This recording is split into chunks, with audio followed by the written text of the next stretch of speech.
अभी हमारा अगला चैप्टर जो है वो है स्टैटिस्टिक्स। ये बहुत इंपॉर्टेंट चैप्टर है और इसमें तुमको दो टाइप ऑफ डेटा के बारे में पढ़ना है, एक ग्रुप डेटा, एक अनग्रुप डेटा, ठीक है। और इसका तुमको अलग अलग ग्राफ बनाने के लिए भी आ सकता है, फ्रीक्वेंसी ग्राफ जो भी है वो एक बार देख लेना। अभी जो ग्रुप डेटा के लिए तुमको देखना रहेगा, अगर मीन निकालना है तो मीन निकालने का तुम्हारे पास 3 मेथड है। एग्जाम में जिस मेथड से बोलेगा बेटा उसी मेथड से निकाल कर दिखाना रहेगा।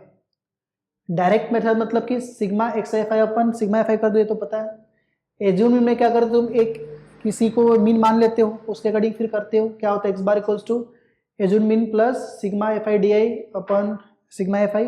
di जो होता है xi माइनस ए है, ठीक है।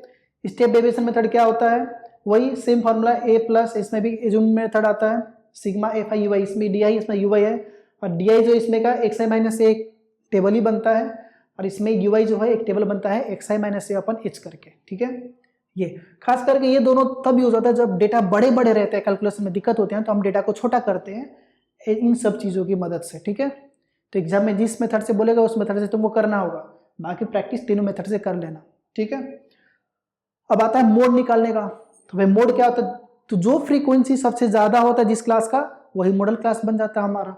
तो उसके अकॉर्डिंग हमारा फॉर्मूला रहेगा L plus F1 minus F0 अपन 2F1 minus F0 minus F2 multiply H। यहाँ पे L क्या है भाई, lower limit of the model class, H क्या है, size of class interval, F1 क्या है, मॉडल क्लास का जो फ्रीक्वेंसी है वही F1 है तुम्हारा, और F0 क्या है, मॉडल क्लास की फ्रीक्वेंसी जस्ट पहले वाला फ्रीक्वेंसी जो है वो क्या है, मॉडल मतलब F0 है, और F2 क्या है, मॉडल क्लास के फ्रीक्वेंसी के बाद वाला जो है F2 है। मैंने यहाँ पे लिख दिया जस्ट आफ्टर F1, यहाँ पे जस्ट बिफोर F1, ठीक है। ये तुम्हारा मोड निकालने का फॉर्मूला हो गया। अब आ गया मीडियन, ये सब ग्रुप डेटा के लिए, ठीक है। मीडियन कैसे निकलेगा, L plus n by 2 minus C F upon F into H. L क्या है, lower limit of median class, n क्या है, नंबर ऑफ ऑब्जर्वेशंस, जो भी तुम्हारा fi करके आता है ना जोड़ने के बाद वो n है। f क्या है तुम्हारा फ्रीक्वेंसी, फ्रीक्वेंसी कौन सा लेना है, तो cf के जस्ट ऊपर वाला लेना है। cf तुम्हारा वही कम्युलेटिव फ्रीक्वेंसी, और h तुम्हारा हो गया क्लास साइज, ठीक है। और अनग्रुप डेटा आ गया।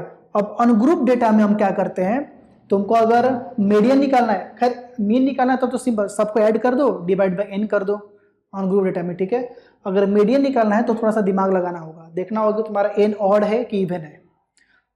पहले तो एसेंडिंग एंड डिसेंडिंग में रेंज करो, फिर देखो n ऑड है कि इवन है। अगर ऑड है तो n प्लस 1/2 कर दो, जो आएगा वही टर्म हो जाएगा तुम्हारा। टर्म की बात कर रहा हूँ मैं, ठीक है, टर्म।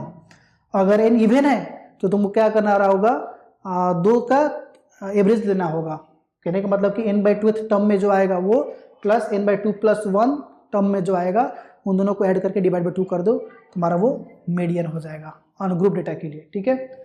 और इस चैप्टर का सबसे जान जो है वो एक इंपेरिकल फॉर्मूला है, वो क्या है, मोड इक्वल्स टू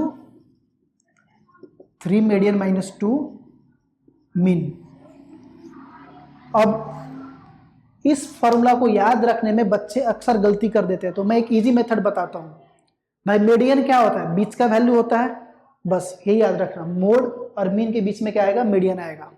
ऐसे याद कर सकते हो इस चीज़ को, ठीक है, फॉर्मूला को। तो ये फॉर्मूला याद रखो, क्वेश्चन इससे 100% आने वाला है। और चैनल को सब्सक्राइब कर दो, और लेते हैं अब अगला चैप्टर।